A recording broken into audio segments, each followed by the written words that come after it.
Welcome to the Business Behind the Scene podcast with Francesca Moi, where we talk all about real business problems, real solutions, and getting actual results in your business.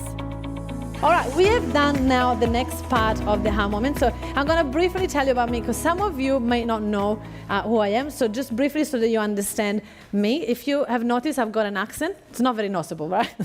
You can notice it? Okay, I'm from Italy. I was born in Sardinia, but I grew up in Faenza. I was born in the island here, but I grew up there. This is a beautiful Sardinia, and people are like, what? Why do you live here? I'm like, because Australia is beautiful. Why would not? I love it so much. So I've got an accent. This is my beautiful family, my partner, that is right here. Hello. My mama now lives here with me in Australia. She's actually was at the check-in, and she's loving life here in Australia. This is my baby boy, Ollie, that has been with me 7 years. And these are my hobbies. I love dancing salsa. I love playing beach tennis, although I haven't done much there in the last few months, but I'm going to go back to it. And this is my beautiful team. So we've got beautiful me and Lina in the office, and we've got the girls that are here from the Philippines. They're here, and then we've got our team in the Philippines now holding the fort. And we now hired over 45 virtual assistants for our clients. So all these girls are managing 45 people underneath us. So we've created a little bit of a business. We went to March, we went to the Philippines for the first time. We did a conference, and it was lots of fun, and I got to meet everybody face to face. So in 2014, I started my first business, and I made $120 in 9 months. Like truly. And then I didn't know why, and I didn't know what I was doing wrong. And then I realized that I was expecting people to just knock on the door and be like, would you like to be my coach? Because at the time I was a life coach. So I realized that I had to build a network. I had to go out there. So I started to do that in 2014. And when I literally started my own meetup group and started to run an event, I was able to reach my first $5,000 month, which gave me confidence. I got fully booked, and that's when I hired my first VA. Then 10 months later, I was doing events in 5 different cities in Australia, and my team were filling up those events, which was quite fantastic. And we made our first $70,000 month, which is, funny enough, was the worst month ever because I was so afraid. I felt like a fraud. I felt this was a one-off. It's never going to happen again. Is it actually legal to make $70,000 in 1 month? My brain was like going crazy. I really remember that. And that was actually a pivotal moment for us. We were able to then maintain that in the business, and we've gone to 14 staff members. So just before COVID, we were 7 people in Australia, 7 people in the Philippines. But that's when what I was doing that growth mode, right? I was investing everything back into the business, and everything was going well. We had our own venue. We were doing international tours. Everything was great. But then COVID happened. So we had to restructure everything, and we had to turn the business into an online business. So it crashed, and we created a second business, and this is where we are here now. So what I learned from this is that the biggest thing that I was missing at the beginning of the business was building trust. Building trust on my social media, building trust with people. This is why I'm part of BNI. Any BNI members here? Yes, we love BNI. BNI, I actually love it. I went years ago, I didn't like it, and then I tried again, and now I love it. It's so good for me. But what I've realized in business is that these ones are what I call the Marias. If you guys have been to Italy, you will know the Marias are sitting outside restaurant. And if you want to know which one is the best restaurant in town, you go to the bench and you say, hey, Maria. One of them for sure called Maria. I bet you. And you say, hi, Maria, which one is the best restaurant in town? And they will tell you, it's Franco's. Go to Franco's, it's amazing. But now look at the Marias. They don't go out restaurants. They don't go. So how do they know? They know because Franco, every time he make a new dish, he goes out to the Marias and say, Maria, I've got a new dish, try it. And Maria tries and says, oh, so good. Can you give me the recipe? My husband would love it. And Franco says, of course, here's the recipe. Now, why does he do that? Marias would never go in and pay any money to that restaurant. But what does he know? The Marias have got a network. And they will tell everybody about Franco, and they're getting freebies. Win-win. So my question to you guys is, who are your Marias? I've got different level of business, right? You got the Marias, then you convert them into warm Simonas, and then the people that actually become client, they are the Sabrinas. I've got each level, right? So then we know exactly which one are the people that we're talking to. My VAs wanted to be Marias too, and so they took a photo. So the question is, who are your Marias? Are you nurturing your audience well enough for them to talk about you? Is that your strategy for getting clients? Do you have a strong strategy for you to get leads? Is it this way, or is it referral partners? So are you looking after your Marias, are your clients, right? So you're nurturing your clients, you're giving gifts to the clients so that they talk about you. How are you working with your Marias? So I would like you guys to chat around your table and talk about how are you nurturing your Marias. Who are your Marias in your business? Could be your clients, could be people that don't pay you yet, could be that you do an event and you bring Marias together. What do you do to get more Marias to talk about you so that they send you customers? Go and talk around your table. We're going to put some music on and then we'll come back. So this is something that I wanted to share with you guys. Your future is created by what you do today.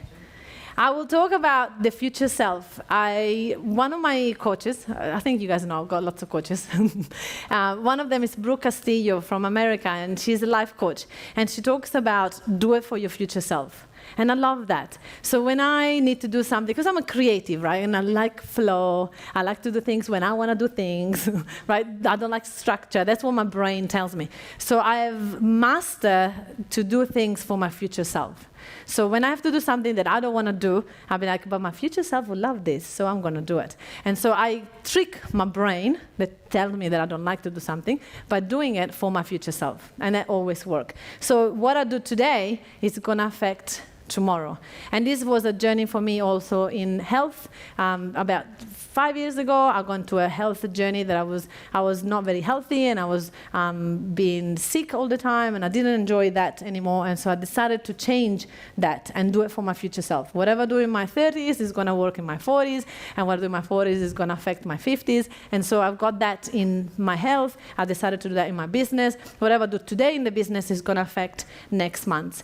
And usually there is one question that when I go to EO, it's like an accountability group, and they ask us the question, how did you go this month go? And we go through numbers, the business savvy part that I don't love. But we do that, and it's quite useful. And they ask the numbers, and the biggest question that we ask each other is, if this month didn't go well, what did you not do last month? They never tell you what do you not do this month, because it doesn't matter what you do this month. This month is going to affect next month. But your result, boom, yay! Well, your results of this month are from what you've done in the business in the months before, maybe even the months before again, right? 1 or 2 months prior.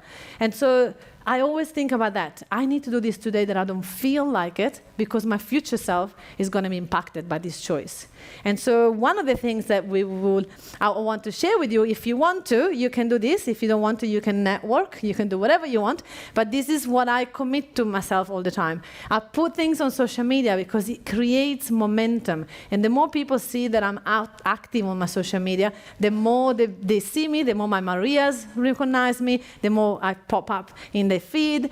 You can put this in LinkedIn, you can put this on Instagram, stories, whatever you want. But this is something that we recommend to do. So we're going to have a little bit of fun. We are about to wrap up. So what I'll do is that first I'll do aha moment around the table. So to share what you guys just talked about. And then we're going to go into that. And then we're going to go to morning tea.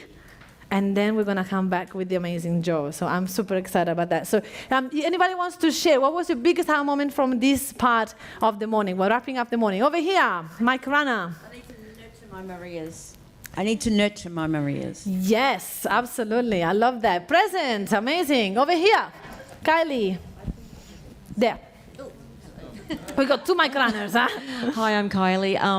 That last bit you just said, if you're having a month that's not performing the way you are, what you thought it could is what didn't I do last month. Mm-hmm. So I love that. The knock-on effect. Thank you. You love that one too? Love it. Thank you. Yes. It's okay to be the creator and not organised with all the other stuff, and that's okay. So It's that's okay. good. Yes, it's big, right? Yeah. I love that one. Thank you for sharing. All right, one more over here. What was your name, please? Chris Childs. And it was great to see how many creators there are in the room. It was great to talk to the creators and realise, yeah, we're all the same, and to know that it's okay. That's a big thing, right? Do you guys notice that? We are business owners, and from the outside, people look at us and they're like, oh, these people, they got it all together, they got a business. And then when we are honest with each other, we're like, I'm going security, you go in security, we all have insecurities, and it's important to bring it up, talk about it, so that we normalize it. Belinda, over here, one more. Thank you, Dee. The mic runners are going to have to eat a lot of food today because they're running a lot. Thank you, Dee. Thank you. I think for me, I was in the business savvy group, and I think that's how I run my life. But then when I looked at that table, I thought, shit, I'm in the wrong group. I should have been in the leader group. Wow, So that amazing. was my aha moment. Oh. And then everything sort of felt more calm. There we So, go. yeah, that was I did a big exactly one. that. Yes, people were telling me that I was naturally a leader, and I was like, really? Because I think I come up with a lot of ideas, and I was trying to be a leader because that's what I thought my business needed to be. But I'm actually naturally a creator. Doesn't mean that you cannot do the other parts. You can, of course, but that's where you feel home, right? Love it. Thank you for sharing. That's great. Anybody else felt in the wrong part? Yeah, beautiful. I love it.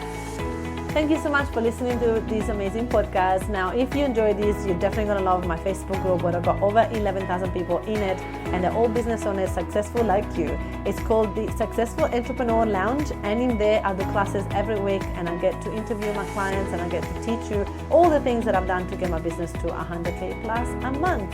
So I look forward to have you in there. It's called the Successful Entrepreneur Lounge Facebook group in Facebook.